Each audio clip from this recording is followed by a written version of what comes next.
Nós acaba de sair uma competência de dam na Caribe e nós logra de 4 lugar na categoria U16 e campeão na categoria U12.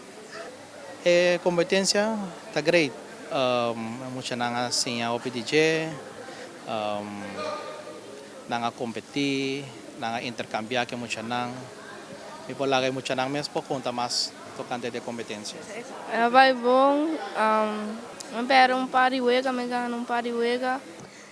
Me pera um pariwega, me empatar um pariwega, me gana um pariwega, tu vai bom se. Pero outra vez nós vai maminho, então para nós seguir tin. Danke na Federação de Dam por ayuda emocional ng training ng otro entrenador po tayo junto con nos Mener Norwin Low. In the bond tambe ko ayuda nos ko preparasyon un danke na tour ko ta para nosotras.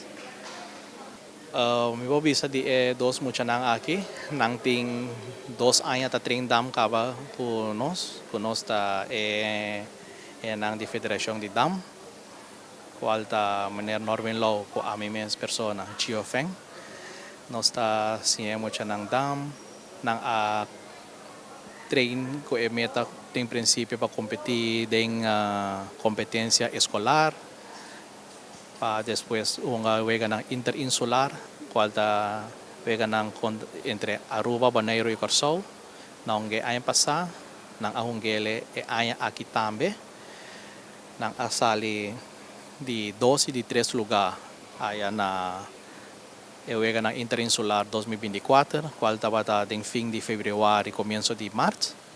Después de 6 nos sigue traine mucho nang preparando nang pa competencia di Caribe kung nos acaba di sali aquí y aquí llegan el logro nang pero pa llegan el logro nang turcos ta training dedicación preparación pa posigue desarrollar y mejorar en el deporte de dam.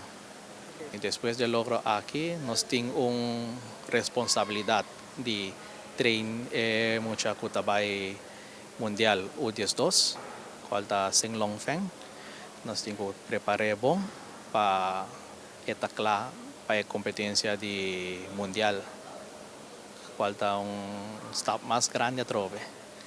Esta vai vira primeira vez que o Bonaire lo participa de uma competência mundial de dam.